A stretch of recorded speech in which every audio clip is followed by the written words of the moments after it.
bate-papo, certo? Por favor, Sandro. Pois não. Senhor Deus, obrigado, Pai, por essa noite.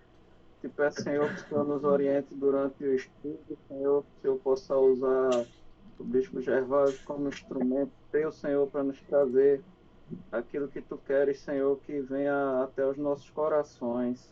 Abençoa, Pai, no nome de Jesus. Amém. Amém. Amém, amém, queridos. Bom, vamos começar somente dando uma resgatada bem rápido naquilo que a gente falou no final da última semana, para a gente poder emendar com o texto dessa próxima da aula de hoje, né? Nós, na semana que passou, trabalhamos, né, encerramos ali entre os versos 17 e 24 do capítulo 2, né? E nós vimos ali o que é, naquele último bloco. A gente viu ali o fracasso, a gente poderia dizer que o fracasso dos judeus, né? Eles também não tinham desculpa, né? Eles eram culpados, igualmente culpados, por causa que eles tinham o privilégio de serem povo escolhido, né? Privilégio que tinham lá a lei diante deles, as promessas de Deus conhecidas por meio da lei, enquanto que eles deveriam ser luz para os gentios, né? Eles também decepcionaram, né? E aí desobedeceram a Deus do mesmo jeito. Daí Paulo, quando está falando disso aí, está fazendo uma análise da raça humana inteira, né? Ele já tratou da questão dos gentios, como nós vimos, mas agora ele vai se dirigir de forma específica ao judeu, tratando da confiança própria, né, que o judeu tinha nele mesmo. E aí a primeira parte do capítulo, como eu disse, ele tratou do ser humano, e agora ele vai entrar falando do judeu, né, no verso 17 até o 24, ele começa, ora, você que leva o nome de judeu, ele já começa falando desse jeito, né? Então, antes que os judeus pudessem reagir, né, certamente podia encontrar reação, é interessante que Paulo parece que está falando, muitas vezes, para ele como sendo um judeu. Então, o que é que ele está fazendo? Ele sabe o que é que um judeu certamente argumentaria para aquilo que ele está falando. Ele já vai fazendo ali um arrazoado, né? Vai tratando da questão como se estivesse falando para que ele mesmo pudesse tentar se defender sem ter defesa, né? E aí Paulo, gente, o que é que faz? Ele, como se estivesse prevendo as defesas ou objeções que os judeus colocariam. Quando eu estou falando de judeus aqui, eu estou falando do povo judeu da lei mesmo, né? E aí ele começa a imaginar a história, né, como se não houvesse diferença nenhuma. Na verdade, ele está dizendo isso, que não há diferença nenhuma entre vocês e os gentios, né? Porque eles parecem que se esquecem que Deus trouxe a eles a revelação, né? Então, eles tinham a revelação, eles tinham a circuncisão como pacto, como sinal do pacto com Deus, e eles parecem esquecer desses privilégios, que a gente Paulo parece que desenha ali os privilégios como a aliança, a circuncisão e a lei, né? E aí, esses sinais, mesmo diante deles, tendo sido um povo escolhido, um povo particular de Deus, né, eles não tiveram, não fizeram ou não se comportaram como deveriam se comportar. E aí Paulo está dizendo, vocês têm coragem de dizer ainda que são um povo da lei, né, tudo mais. E quem sabe eles diriam até assim, a gente é um pouco diferente, pelo menos, do gentio, né? Mas Paulo está dizendo, olha, vocês não diferem em nada do gentio. Em outras palavras, é isso que a gente viu, né? E é isso que a gente estava estudando no último bloco. É como se eles estivessem brincando, né, com essas bênçãos específicas que Deus trouxe para eles, para diferenciá-los dos demais povos, e mesmo assim eles ficaram perdidos no caminho, tá certo? E aí eu não vou entrar muito por isso aqui, só estou lembrando a gente que, na verdade, Paulo está fazendo alusão ao orgulho que eles tinham, né? Eles ostentavam como que um orgulho de ter sido o povo escolhido, eles se apoiavam na lei que Moisés recebeu lá no Sinai, achando que só o fato de possuir a lei, isso já era como que um escudo para protegê-los ou para salvá-los, né? Eles se orgulhavam em Deus, né? Na glória de Deus, expressavam esse orgulho, né? De ser monoteísta, só tem o Senhor é o único Deus, né? Mas ao mesmo tempo parece que eles tentavam monopolizar, ser os donos, né, de Deus e da lei de Deus. É por isso que Paulo vai dizer: vocês conhecem a vontade de Deus, ou seja, a vontade absoluta de Deus, né? E mesmo assim vocês não fazem aquilo que vocês dizem, né? Eles tinham conhecimento, né? Estava tudo diante deles, mas eles não tiveram a capacidade, né? Ou a competência necessária para ensinar aos outros em lugar de ensinar. Por isso que Paulo fala que eles são como guias de cegos. Tá? Eu estou só resgatando, gente, o que a gente viu no finalzinho da semana passada. Né? Então, aquilo que era a vocação deles deixou de ser a partir do momento em que eles foram insensatos, né? Como Paulo diz, como crianças, eles se comportavam talvez como bebês, né? E aí eles viviam de forma que eles não honravam aquilo que Deus tinha deixado para que eles, como povo escolhido, pudessem trabalhar junto aos gentios, tá certo? E aí nós hoje vamos continuar falando dos versos 25 ao verso 29, tá certo? Versos 25 até 29, acho que você pode abrir a Bíblia aí se quiser, né? Que a gente vai ver Paulo já tratando da questão, fazendo menção à lei, né? E trazendo de forma muito clara a condenação também para os judeus, tá certo? Vamos ver. Aí, com relação a isso que você falou do 17 a 24, é por isso que Scott intitula eles de presunçosos, né? Presunçosos, exatamente. Eles se orgulhavam, né? Enchiam o peito, batiam no peito como se fosse o dono de Deus, porque tinham a circuncisão, a aliança e a lei, e aí eles ficavam nessa brincadeira, né? Então, gente, vamos ler de 25 a 29. A minha lei de 25 a 29. É o quê? Qual é o... É Romanos, capítulo 2, 25 a 29. Para ela entrar aí no ritmo da gente. Eu leio ou a senhora lê, Cristina? Pode ler. A circuncisão tem valor se você obedece à lei. Mas se você desobedece à lei, a sua circuncisão já se tornou incircuncisão. Se aqueles que não são circuncidados obedecem aos preceitos da lei, não serão eles considerados circuncidados? Aquele que não é circuncidado fisicamente, mas obedece à lei, condenará você que, tendo a lei escrita e a circuncisão, é transgressor da lei. Não é judeu aquele, desculpa, não é judeu quem o é apenas exteriormente, nem é circuncisão a quem é meramente exterior e física. Não, judeu é quem o é interiormente, e circuncisão é a operação do coração, pelo Espírito, e não pela lei escrita. Para estes, o louvor não provém dos homens, mas de Deus.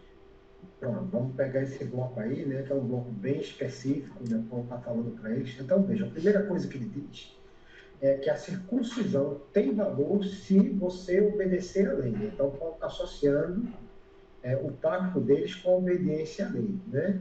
Mas se você desobedece à lei, a sua circuncisão já se tornou incircuncisão. O que é que Paulo está dizendo? Olha, vocês conhecem, né? Dizem que possuem a lei, mas isso não está isentando vocês do julgamento de Deus, né?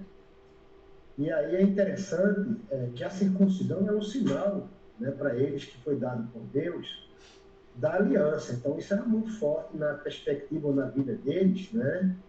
Mas isso também não era um escudo, não era alguma coisa que ia garantir a eles que eles teriam a salvação. Não era assim que o barco também ia ser tocado, né?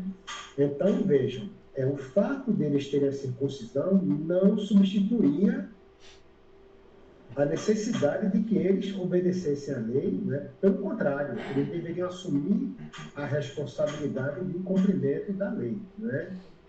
E aí, o que é que acontece? Essa confiança deles, né, era tão forte, né? em acreditar que o simples fato de ser circuncidado estava salvo porque eles pertenciam ao povo de Deus, né? Paulo está começando a desmontar essa forma de pensar, tentando desmontar esse argumento que existia no meio deles, né? Para que eles não, para que eles se sintam agora que não estão com essa bola toda, né?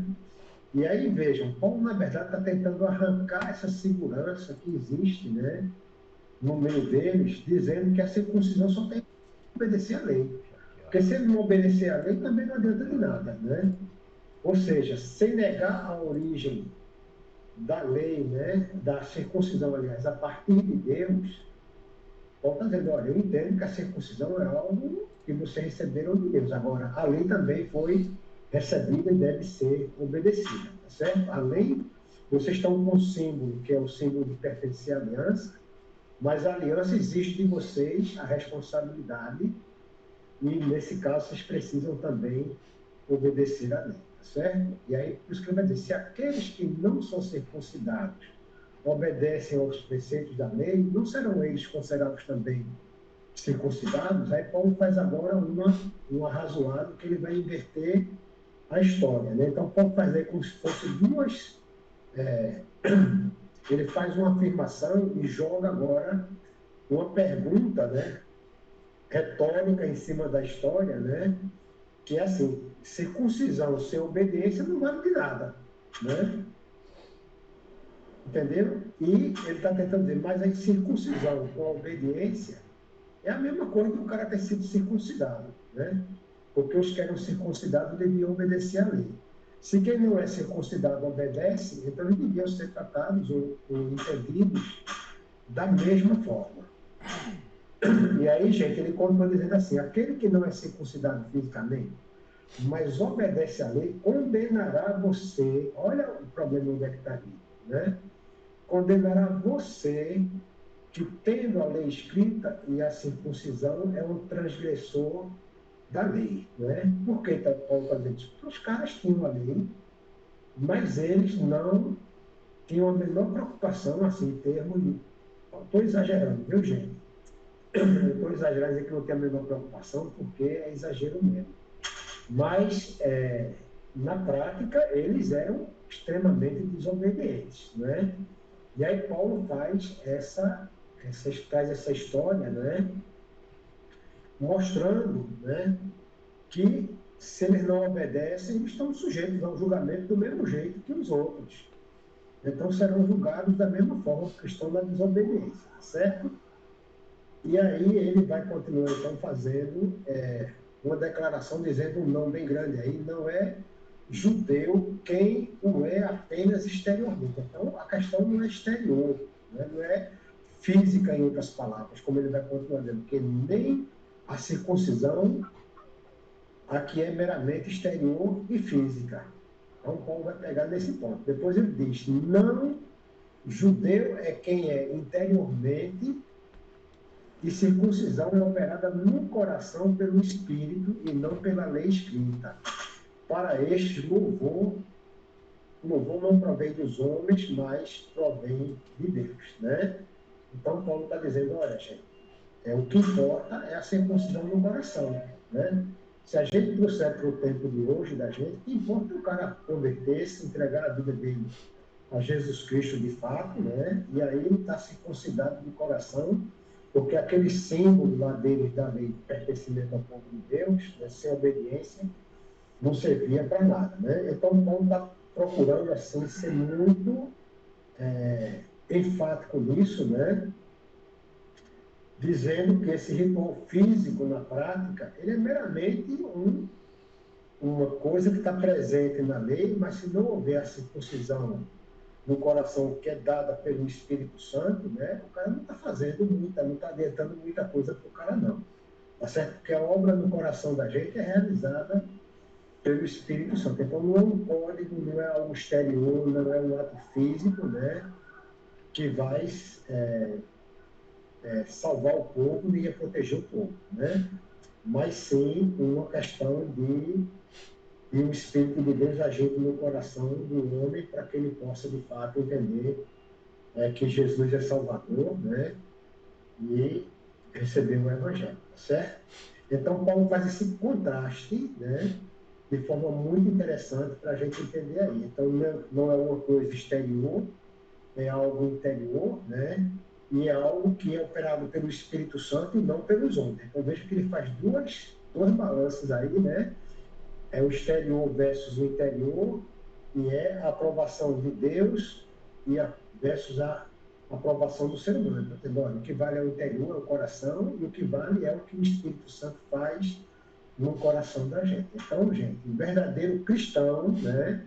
Se eu puder dizer assim, porque eu não consigo entender que tem cristão falso, né? Para mim tem cristão ou não, o cara é cristão ou não é, né?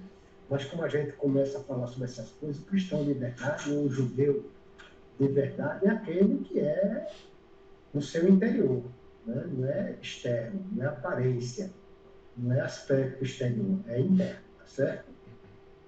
Ok até aí? Alguma coisa, meu professor? Sem broncas? Está claro para a gente? Tá ok. Ok? João Calvino, ele traduz isso daí dizendo que, de fato, a circuncisão será proveitosa se for observada a lei. Exatamente. Se for observada a lei, quer dizer, se o cara obedecer a lei, né? Então eles estavam perdidos, né? Veja, o Paulo está apertando, mas apertando mesmo todo mundo, para todo mundo reconhecer que é pecador e que carece, né, da glória de Deus. Né? Tanto que ele vai dizer na frente que todos pecaram, não há um justo, nenhum sequer. Ele vai falar isso mais na frente para a gente. Porque aí ficou todo mundo sentindo, né, que ele, sentindo é um exagero também, mas ficou claro para todo mundo, está óbvio que todo mundo é culpado. Né? Todo mundo pecou. Então não tem para onde correr. Não tem judeu nem gentil aí que se escapa. Todos pecaram. Né? E aí ele dá um aperto assim, valendo na turma nessa história, para tu entender que pecou de verdade. Né? Mas bora continuar. Ele está aí falando agora, continua falando para os judeus. Vamos ler 3 de 1 a 8, que é um bloco a mais, e vamos trabalhar esse bloco, né? Quem lê? Vamos lá. Qual é, pois, a vantagem do judeu? Ou qual a utilidade da circuncisão? Muita, sob todos os aspectos. Principalmente porque aos judeus foram confiados os oráculos de Deus. E daí? Se alguns não creram, a incredulidade deles virá desfazer a fidelidade de Deus? De maneira nenhuma. Seja Deus verdadeiro e mentiroso todo homem, segundo está escrito, para seres justificados nas tuas palavras e venha a vencer quando fores julgado.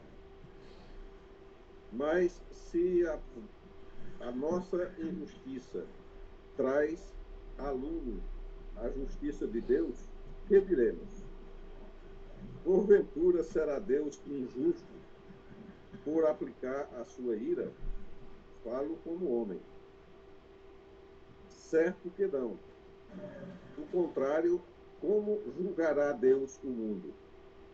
E se por causa da minha mentira fica em relevo a verdade de Deus para a sua glória, porque eu sou ainda condenado como pecador? E por que não dizemos como alguns caluniosamente afirmam o que fazem? Pratiquemos males para que venham bens? A condenação desses é justa. O negócio é sério. Gente, eu queria chamar a atenção para vocês de uma coisa, né? Que eu trouxe no começo, e eu quero sempre estar lembrando para a gente aqui, né? A gente está trabalhando a questão doutrinária dentro da parte de Romano, né? E a gente está aqui trabalhando, né? Que a justificação vem pela fé, né? Então, essa doutrina da justificação pela fé não pode sair da nossa visão em nenhum momento para que a gente consiga ir amarrando aí os pontinhos no lugar. Então, primeiro vamos Paulo vai dizer, primeiro vamos entender que vocês são pecadores, para que ele depois fale da graça, né? Ou da justificação e salvação do povo, né? E aí, vejam, ele está aí falando agora, como eu disse, ele já falou para a turma dos gentios, ele agora está coxando, feito diria, os judeus, né? E aí ele pergunta, que vantagem há, então, em ser judeu, ou que utilidade há na circuncisão? Então, ele faz uma pergunta assim, meio, aliás, ele faz algumas perguntas que deixam a turma aí, depois do bloco anterior, sem ter muita resposta, né? Então, o que ele está dizendo, na verdade, é o seguinte, que antes de ele demonstrar que tanto o judeu como o gentio poderá ser salvo, né? Ele já disse isso lá no primeiro capítulo, no verso 16, né? Ele vai tentar provar, ele está provando, na verdade, que tanto um como o outro precisam da salvação de Deus, né? E aí, essa passagem ela vai focalizar, na verdade, o judeu, mas vai mostrar que todo mundo, judeu ou não judeu, está debaixo do poder do pecado. Está todo mundo submetido ao pecado, né? O privilégio do judeu com a revelação da lei, né? Não vai dar para ele a salvação pela lei. Então, ele está debatendo aí na prática a revelação da lei e a impossibilidade de salvação pela lei, porque ninguém consegue cumprir a lei mesmo, né? E a responsabilidade maior daqueles que têm a lei, né? Tendo incapacidade diante dela, mas ele vai daqui a pouco puxar, né? A questão da necessidade da vida segundo o padrão proposto por Deus, e aí ele vai entrar, de fato, no caminho de mostrar como é que vem a justificação, né? Como é que Deus vai imputar a justiça, como diz, a gente pode dizer, para o povo, tá certo? Então, que vantagem há, então, em ser judeu ou não ser judeu, sabe? Eu fico pensando sempre, como eu disse para vocês, Paulo olhando no espelho, ele tentando falar para ele mesmo, ele tentando responder. Paulo, o cristão agora, falando para Paulo, o fariseu, né, não convertido. Era mais ou menos essa história que eu fico imaginando. Aliás, quem saiu com essa metáfora, eu acho que foi John Stott falando sobre isso, que era como se Paulo, cristão, estivesse conversando com Paulo, fariseu, né? E aí ele vai tentar destruir os argumentos e levantar um argumento tão forte que não haja como o cara se defender, né? Porque os argumentos não seriam suficientes para isso. E aí ele vai trazer questões diferentes, mas questões interligadas.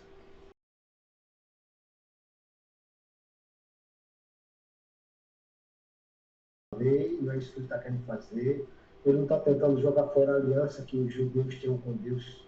Não é simplesmente isso que ele está fazendo, mas ele faz uma pergunta meio por aí. Que vantagem há, não é, em ser judeu ou que utilidade há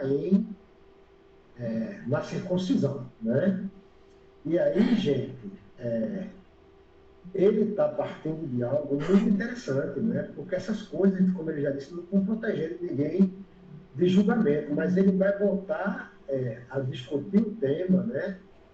Falando sobre verdadeira circuncisão, né? Uma circuncisão que a gente já falou do coração.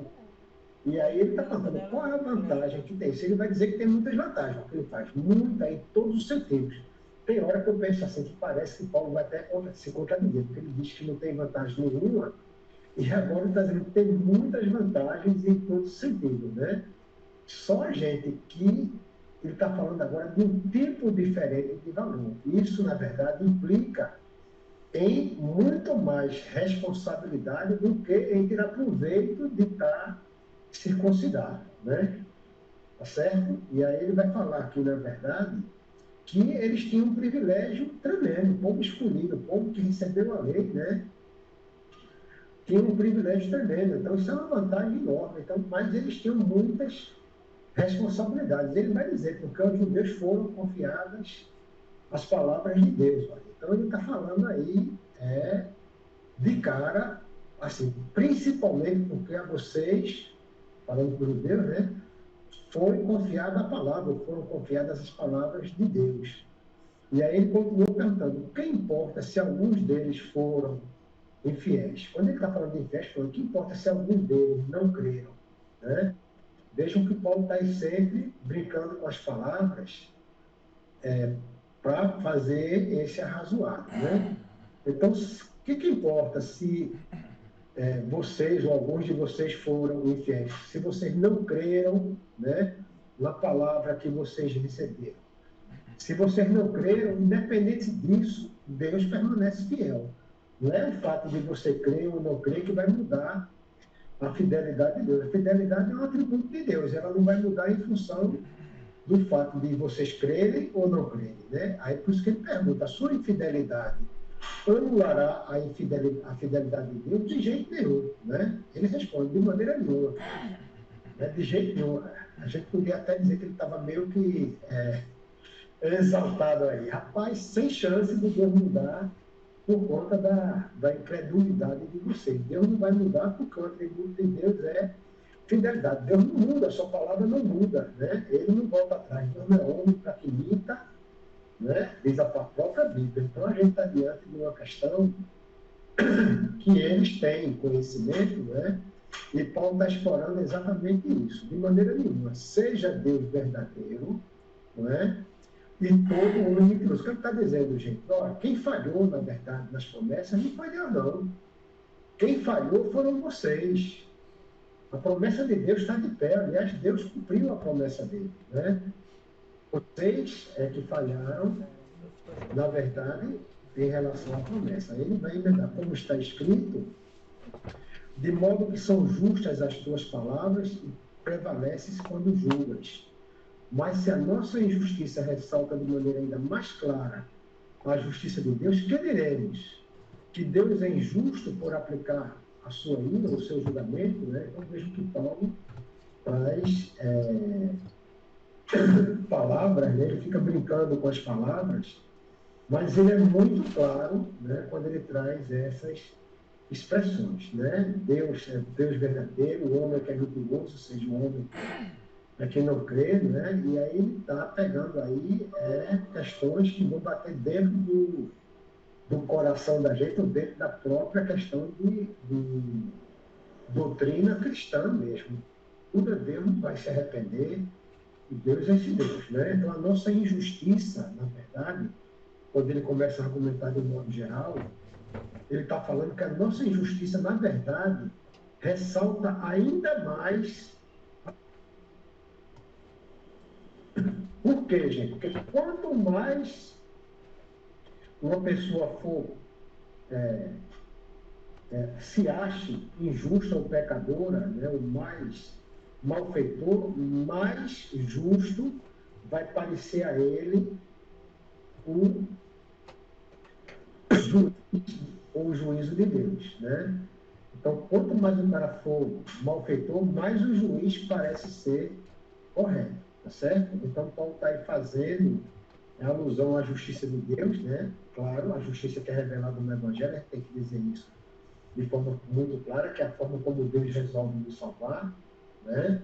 E aí o argumento é assim, quanto mais o cara é pecador, mais maravilhoso, né? Mais fantástico, a gente pode dizer, é o Evangelho, mais poderoso é o Evangelho.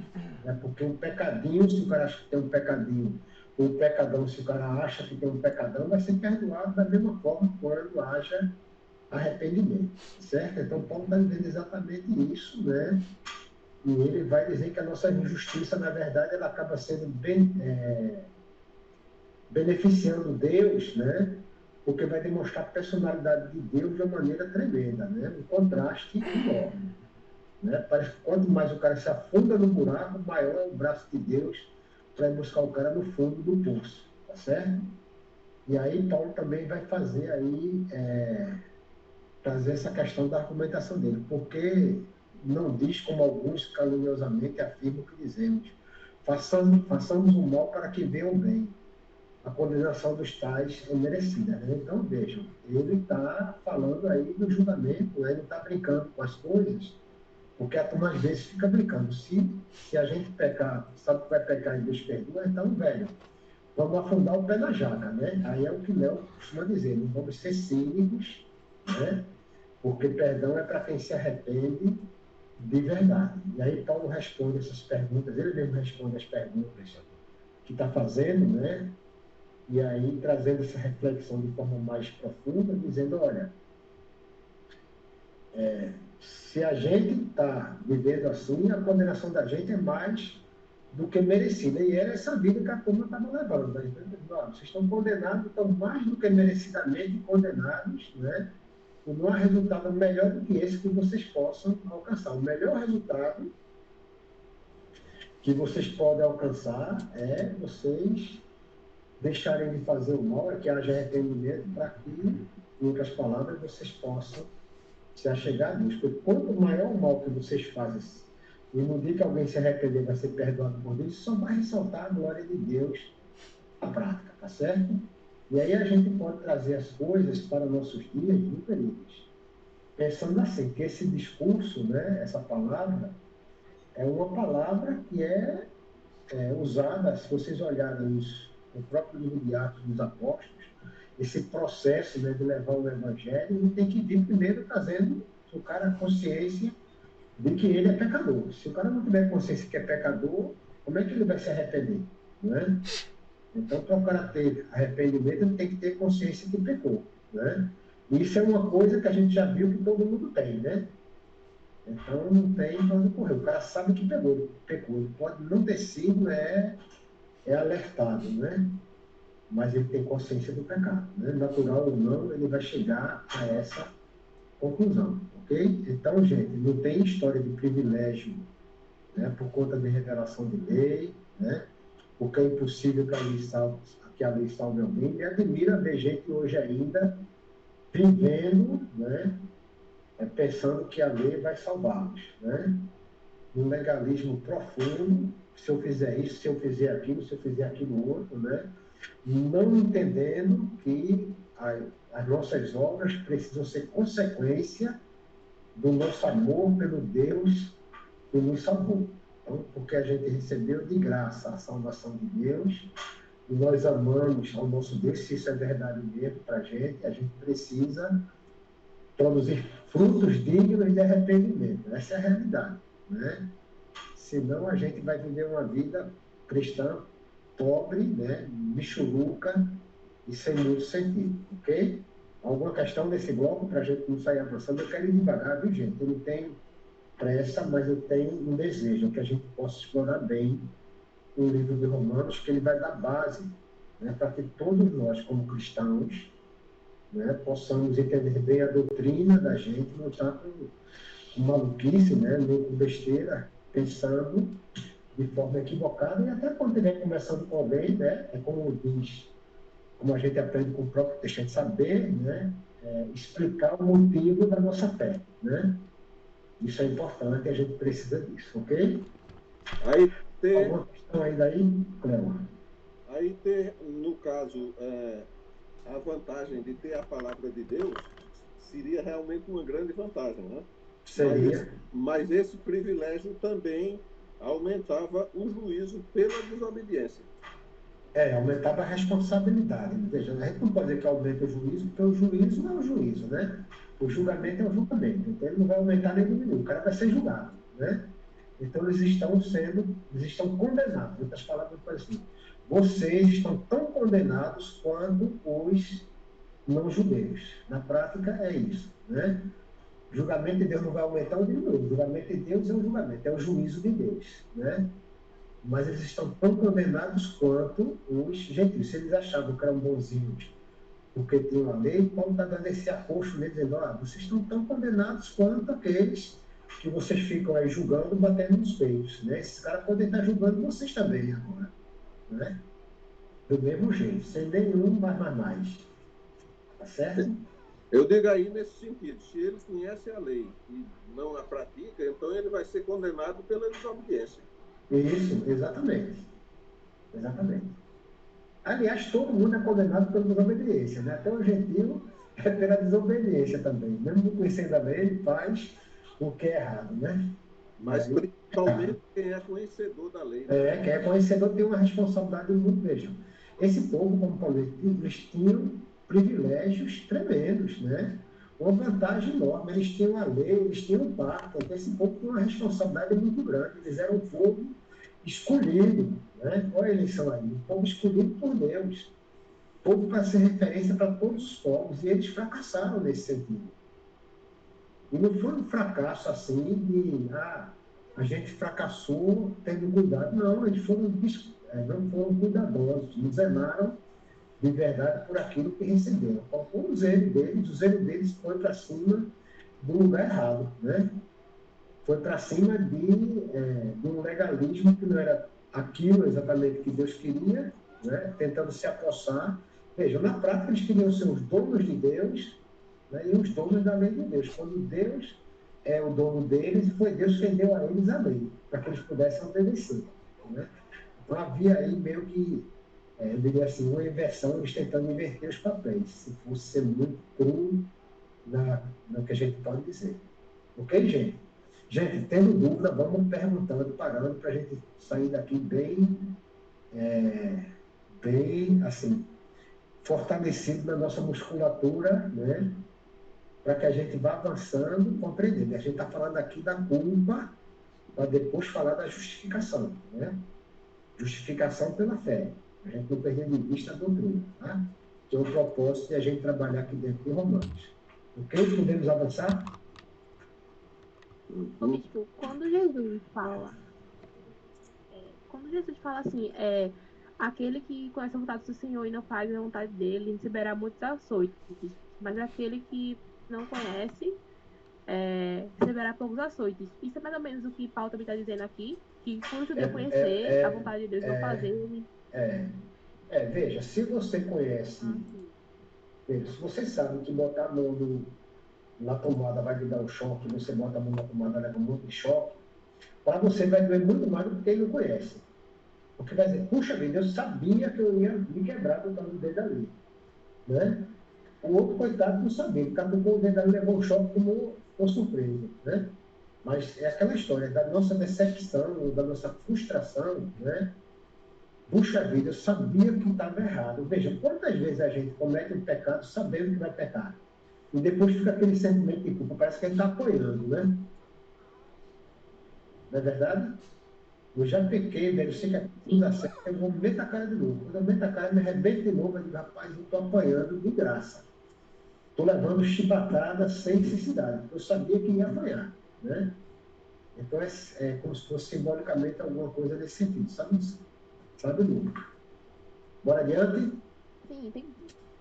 Pronto, Paulo agora vai empacotar a turma toda, viu? Ele agora vai juntar todo mundo no mesmo saco para botar a turma toda na mesma condição. Vamos ler agora, então, lá no capítulo 3 ainda, do 9, e vamos até o 20, tá? Vamos combinar. Vamos fazer uma tirada de 9 a 20. André, vamos lá, André. O que está falado aí? Daqui a pouco o tesourinho entra.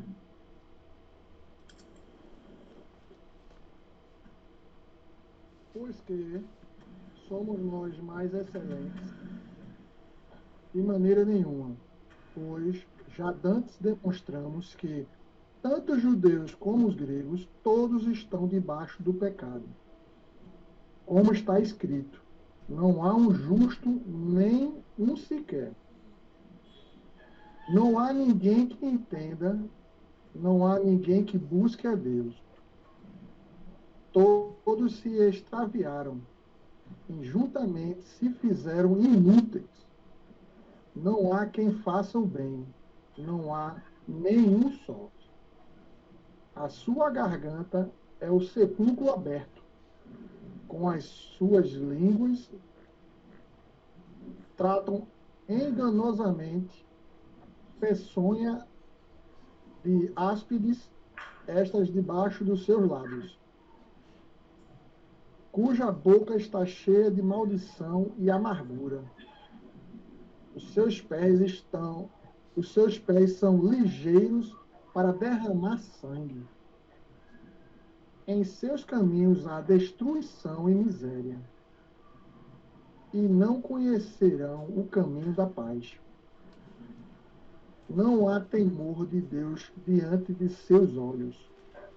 Ora, nós sabemos que tudo o que a lei diz, aos que estão debaixo da lei o diz, para que toda a boca esteja fechada e todo mundo seja condenável diante de Deus. Por isso, nenhuma carne será justificada diante dele pelas obras da lei, porque pela lei vem o conhecimento do pecado. Pronto. Nossa, muito bom.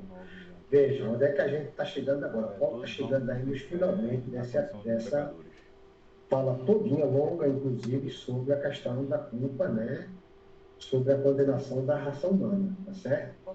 E aí, ele, na minha versão da Bíblia, ele pergunta assim, o que se conclui? Ou seja, ele está chegando na conclusão do arrazoado todo aí, da conversa toda até agora.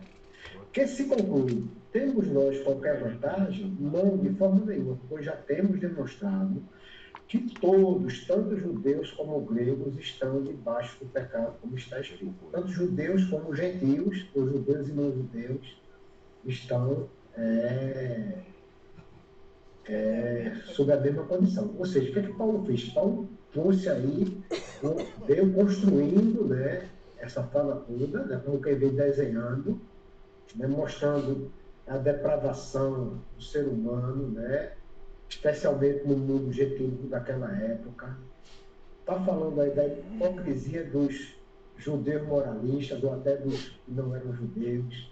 Ele falou sobre a arrogância, essa empáfia dos judeus, né, que era uma coisa anormal, diga-se de passagem, porque eles se gabavam da lei, né, mas ao mesmo tempo eles não obedeciam à lei. Aí agora ele pega todo mundo, junta num bloco só, né, e aí traz agora o juízo para todo mundo, judeu ou não judeu. E o que é que vai acontecer? Ele diz, não há um justo, nenhum sequer. Então ninguém escapa, galera. Não tem para onde correr. Nenhumzinho para fazer chá vai escapar dessa brincadeira. E o que é que ele vai fazer agora? Ele vai pegar um conjunto de textos do Antigo Testamento. E por que ele está fazendo isso, gente? Porque a lei dos caras, né, na verdade, era o Antigo Testamento. Estava no Antigo Testamento. Estava tudo, né, como está escrito. Então, Paulo pega um conjunto de textos do Antigo Testamento aí e sai juntando. Não há quem entenda, não há quem busque a Deus. Aí ele está pegando os textos e sai juntando. Né, de Salmos, né? Ele pega o Salmo 14, o Salmo 53. 5, 10, 14, né? 36, 140, 59. Isaías 59, aliás, não Salmo. Entra até no Eclesiastes 7, 20. Sai juntando tudo aí, né? E vai escrevendo de acordo com a palavra do Antigo Testamento. Quer dizer, eu estou passando para vocês aí aquilo que vocês tem em mãos como lei, na verdade, né? E aí ele diz, ora, sabemos que tudo o que a lei diz aos que vivem na lei, diz para que se calhe a boca. E todo mundo seja culpado perante Deus. Então, gente, não tem alternativa, não tem carreira, nós não estamos em posição, porque somos judeus, de vantagem alguma, né?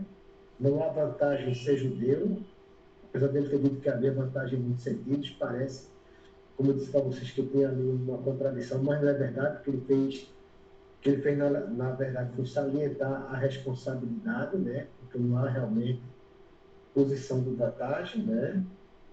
E aí ele está falando de privilégio e responsabilidade, mas ele está botando a turma aí todo mundo na mesma situação, né? Então ele vai apresentar essas citações do Antigo Testamento, fazendo aí uma carreira de versos, né, de vários textos diferentes, para mostrar para eles que a própria lei está mostrando a condição deles. Tá certo? Então, gente, aqueles que temem a Deus, ele está dizendo, ó, vão tentar se desviar do mal. Agora, é muito mais que isso, gente. Não é simplesmente a gente olhar para o texto, tendo as escrituras, né? Mas nós vamos ver pela escritura onde é que está a essência da vida da gente, onde é que está o pecado, né? Onde é que está a nossa condição pecaminosa, e aí nós vamos poder entender que, na verdade, a revolta de Deus não é contra o pecador, né? Se Deus se revolta, é contra o pecado, né? E aí o pecado, na verdade, que a gente comete é revolta contra Deus. Sou eu, né, me rebelando contra Deus. Na medida que eu me rebelo contra Deus, aí eu estou numa condição terrível, né?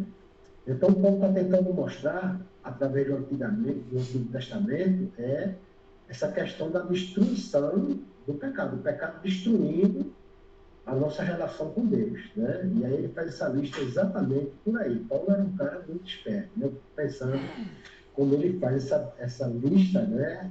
Se de vontade própria, querendo pegar os caras, botando na parede, dizendo, não, suas gargantas são túmulos abertos, cheios de corrupção. Paulo vai sair listando, né? Como se estivesse falando aí das obras da carne, né? Vejam que lá em Paulo parece que gostava de fazer essa brincadeira. Lá em Gálatas ele está falando das obras da carne. Aí ele aqui listou um conjunto de pecados em cima da própria lei, né? Dizendo, a boca de vocês é como túmulo aberto, cheio de corrupção, né? E está infectada de pecado. A língua de vocês, ela, na verdade, se serve, né, para falar mal dos outros, né? Os lábios são como veneno, né?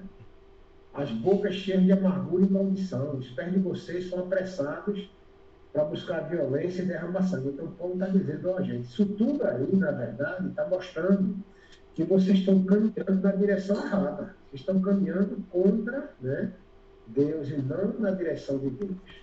Tá certo? Então, aquilo que Deus criou para ser bênção, né, vocês foram criados, escolhidos, chamados para ser bênção, para ser referência para outras nações, e todo mundo também está no mesmo caminho. Na verdade, está usando, em lugar de usar o nosso corpo para glorificar a Deus, a gente está usando o corpo da gente para se jogar na depravação, jogar no pecado, né?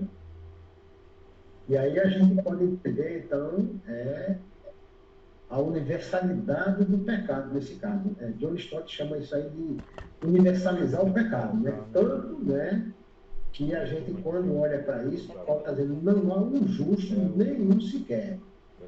Não há quem entenda, ninguém que busque a Deus, não há ninguém que faça o bem, não há um sequer. Isso é muito forte, gente. Não tem para onde correr. Todo mundo é culpado, não tem apelo para ninguém, né?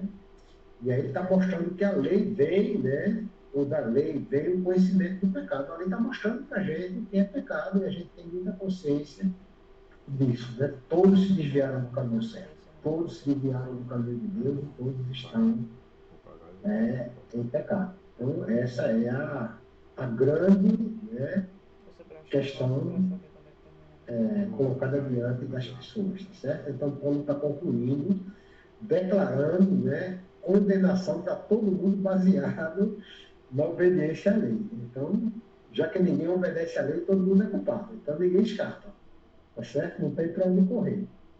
Então, o que é que acontece? A gente fica olhando, eu fico pensando no dia de hoje, a turma, não estou fazendo aqui uma crítica, né? Por favor, não entendam isso a ninguém. Eu fico observando, às vezes, a turma guardando o sábado, né? Fazendo lei aí relativa ao que pode comer, o que não pode beber, comer, né? Tentando fazer alguma coisa para, por mérito, de alguma forma, agradar a Deus, né?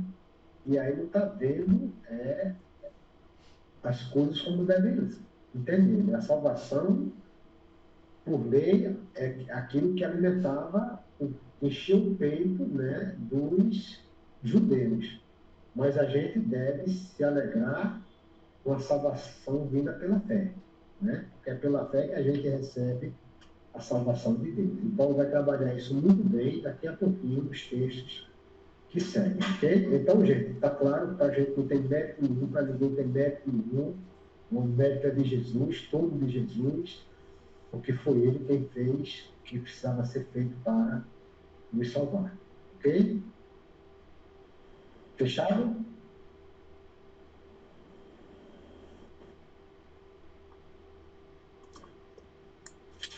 Alguma questão, minha gente? Ixi, todo mundo calado, vixe. Bom, não tem. Se não tem, a gente vai fechar hoje, né? Só entrando uma entradinha para fechar o capítulo 3 e a gente poder andar já pelo capítulo 4 na próxima, tá certo? Então vamos dar uma lida no 3:21 até o final. São 10 versículos só. Amanda, você que está quieta, lê para nós. É a primeira que eu vejo aqui, eu peço para ler. Repetindo, né? Mas agora se manifestou uma justiça que provém de Deus, independente da lei, da qual testemunham a lei e os profetas. Justiça de Deus mediante a fé em Jesus Cristo para todos os que creem. Não há distinção, pois todos pecaram e estão destituídos da glória de Deus, sendo justificados gratuitamente por sua graça, por meio da redenção que há em Cristo Jesus. Deus ofereceu como sacrifício para propiciação mediante a fé, pelo seu sangue, demonstrando a sua justiça. Em sua tolerância, havia deixado impunes os pecados anteriormente cometidos, mas, no presente, demonstrou a sua justiça, a fim de ser justo e justificador daquele que tem fé em Jesus. Onde está, então, o motivo de vanglória? É excluído. Baseado em que princípio? No da obediência da lei? Não, mas no princípio da fé. Pois sustentamos que o homem é justificado pela fé, independente da obediência à lei. Deus é Deus apenas dos judeus? Ele não é também Deus dos gentios? Sim, dos gentios também, visto que existe um só Deus, que pela fé justificará os circuncisos e os incircuncisos. Anulamos então a lei pela fé? De maneira nenhuma. Ao contrário, confirmamos a lei. Muito bem. Você cumpre a lei, né? Tá certo. Então, vejam, Paulo começa para mim, essa parte desse texto do capítulo 3, ela é o centro dessa história toda, né? É onde Paulo vai falar da justificação pela fé. Então, para mim, tudo vai girar em torno desse bloco que a gente está trabalhando, tá certo? Mas agora, sem lei, se manifestou a justiça de Deus, testemunhada pela lei e pelos profetas, justiça de Deus mediante a fé em Jesus Cristo. Então, está dizendo, gente, olha, todos os seres humanos ou estavam condenados, ou estão condenados, como a gente queira, né? Tanto judeus como gentis, não há exceção para ninguém, todo mundo é culpado, mas agora, parece que Paulo dá uma reviravolta no texto agora, né? Agora Deus intervém na história, né? E aí ele traz aí agora um arrazoado, né?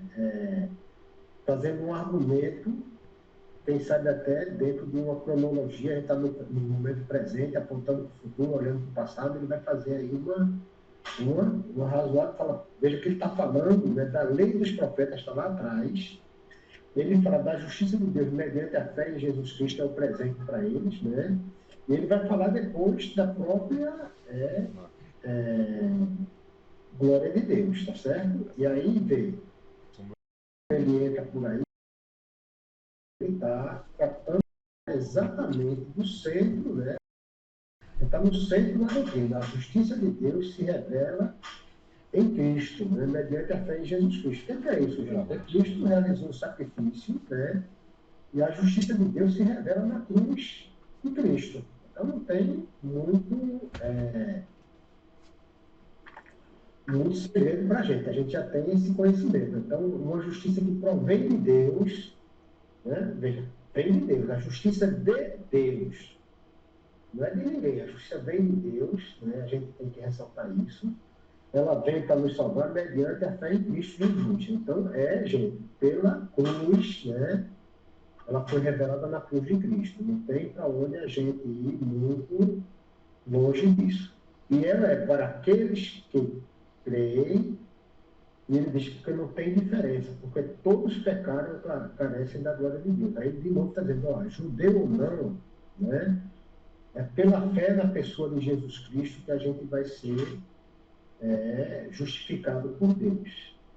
E essa justificação é gratuita, né? Veja que dizer, sendo gratuitamente justificado por sua graça, mediante a redenção que há em Cristo Jesus. Então, ele está escrevendo para não deixar nenhuma dúvida, né? Dizendo que Deus se manifestou de tal maneira, né?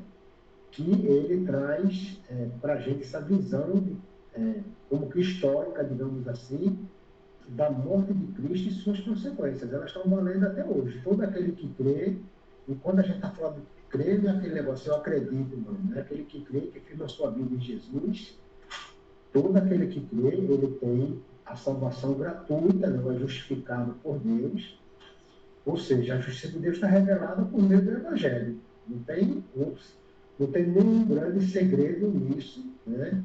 Mas é esse Evangelho que a gente tem para nós e que a gente tem para pregar, né? E ele vai dizer que não há distinção entre gentios e judeus. Nesse aspecto, Paulo está argumentando aquilo que ele já falou antes: todos eram pecadores. E se todos pecaram, né? E pelo arrependimento, pela fé, a gente vai ser perdoado, certo? Então, justiça que a gente tem que entender que não vem de mãos humanas, né? E quando a gente fala em justiça é interessante, porque ele está falando, ele usa muito o termo legal, o termo de lei, né? Eu sempre penso, eu me lembro que um dia eu tive uma visão, em sonho, que eu estava no tribunal sendo julgado, ali, prestes a ser condenado, né?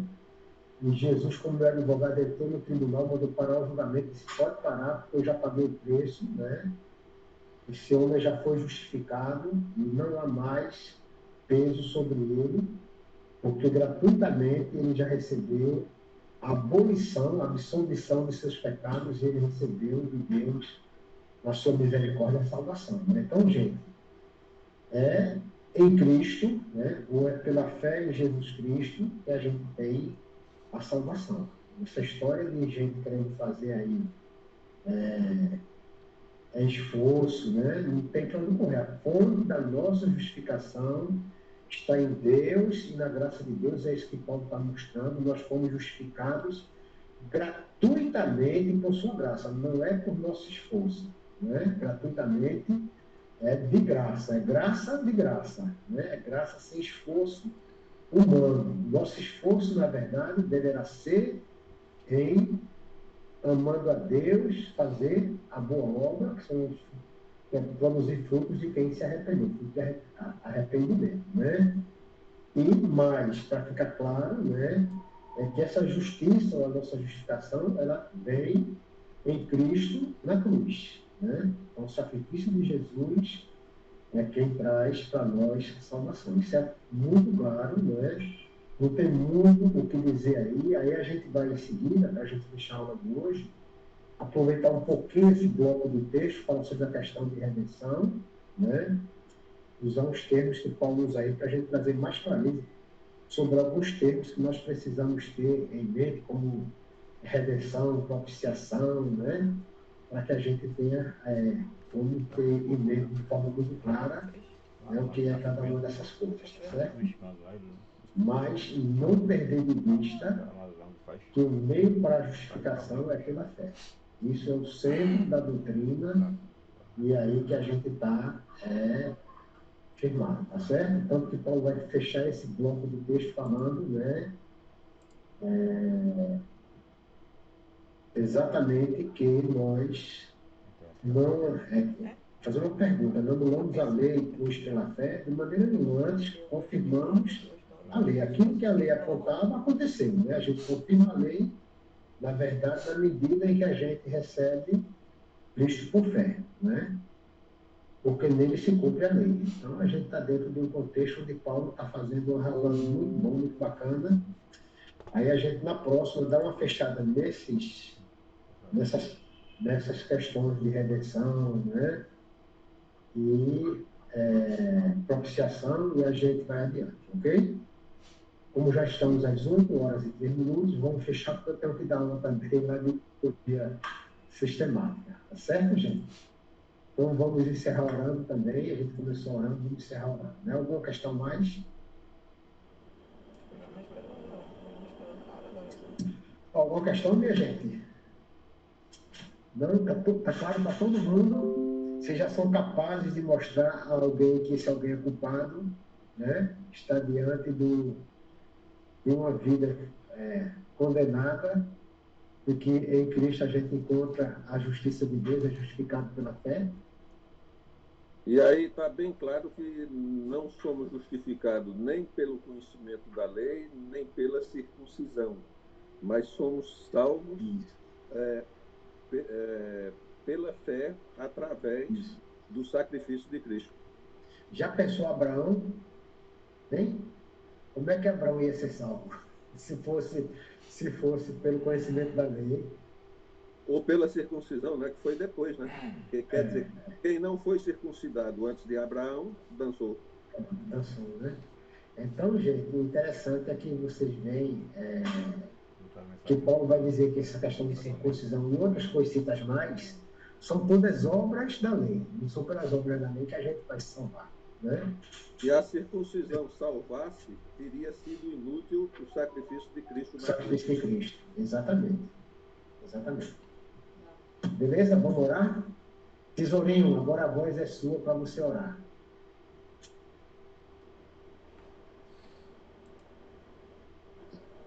Vou Eu orar acho que ela- assim, eu não, eu saí porque a internet aqui caiu. Aí, ao final das explicações, eu não escutei.